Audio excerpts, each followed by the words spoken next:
Okay, so in this video I'm going to talk about the concept of constructors within Java and what their uses are and how to benefit their functionality.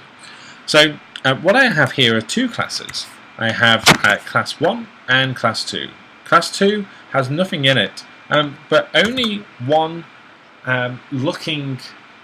sort of looking method.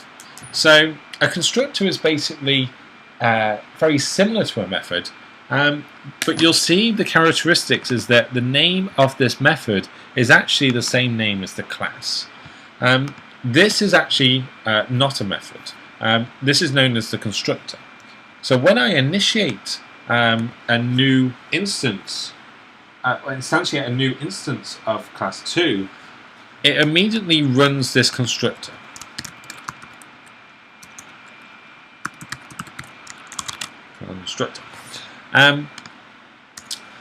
And what I can do here is basically build up the characteristics or its initial state of the object when I initiate this class. So just jump into a quick example. So if I do class 2, let's say n equals new class 2.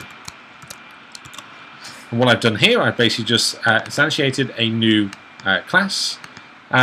But here what I've done is that I've explicitly highlighted the constructor. Now what I can do here is capture any information that I pass when I initiate from class 1 into class 2. So that all runs, that's very simple. It doesn't actually do anything. I've not got anything in the constructor, nor am I doing anything with the instance of the object of the class. But let's say I want to create a new one, so a new instance of that class. So this time I'm creating n2, but what I'm going to do this time is pass over my name.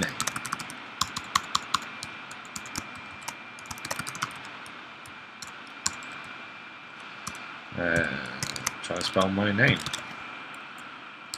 Okay. So what I can do now is pass over this this value when I create this instance of this class. Now what it's saying here is that it's expecting a constructor with the same parameter. So what it will do within class 2 is create a new constructor for me with this value.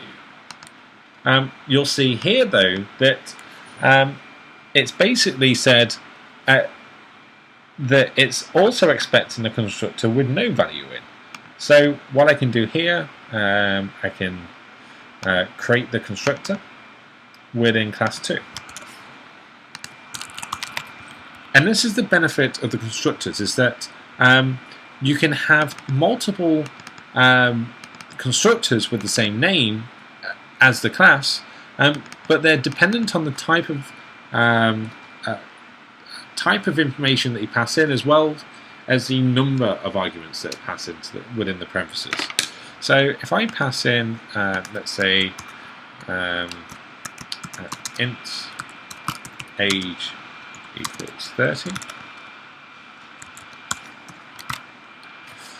and then you know what? Let's create a new instance.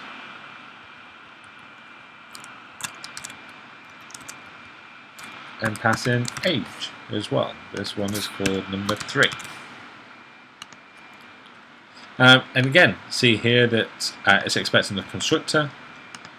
I'm going to create a new constructor, but this time it's expecting a string or an int. So this instance will run the one that hasn't got any information in. This one will run the string, and this one will run the string and the int. And you can have, the same types, and I can pass in 2 string values, that sort of thing. What I'm going to do now is just create a new method. Let's say public string, say hello. Before I do that,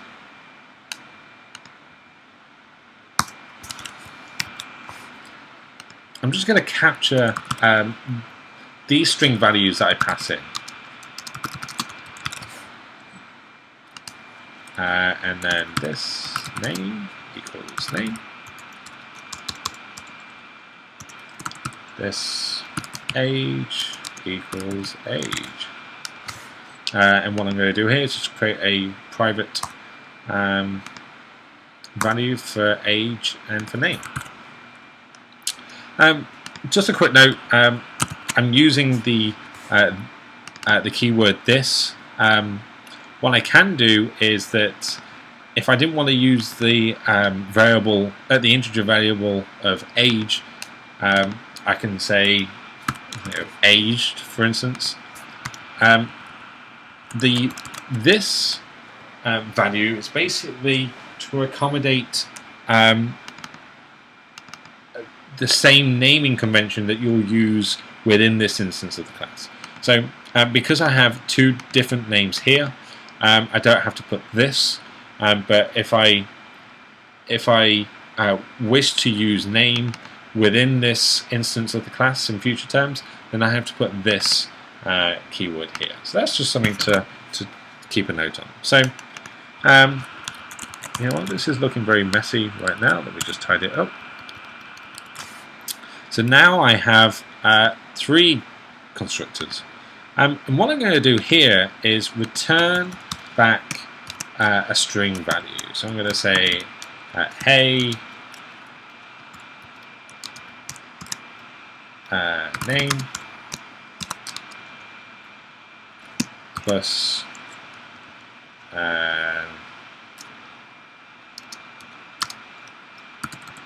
whose age years old, because I changed it. You know what? I'm just going to make it all look tidy. Change that over there as well. Okay, so what I'm going to do now is run 3 instances of the classes, but here I'm just going to put sys out end dot and then run that method that I've just created. So say hello. And I'm going to do it for the other 2 as well. So system out n2 n3. And when I run this, you can see here the three lines in which gets returned. And you can see based on the 3 instances determines, because I'm passing in only the name for this one, you can see that the name was passed in but wasn't here. And then obviously for this one, the name and age was passed in, subsequently presenting it within here. So that's one way to, that's one benefit of using the constructor when initiating the class. Now, some things that need to be considered when creating the class itself, a constructor rather. Constructors don't return any values. So what I mean by that is that you can't have a public void class, because what it's now doing is that because I'm returning a type, it now thinks that that's no longer a constructor, but instead it's a method. So this little warning sign here is probably just highlighting that I have a method, but I've actually called it with the same naming convention as the constructor, which is something that I don't want. Same concept if I string return hello. It's also it compiles successfully, but it thinks that it's a method and not a constructor. If I do, and just a quick example as well, if I just put void here, again, it's because I don't have it. The constructors itself are not defined. String and int is because they now believe that these are methods.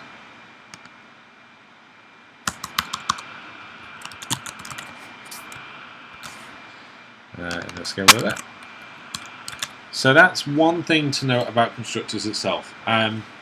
The next thing to highlight is the concept of overloading the methods.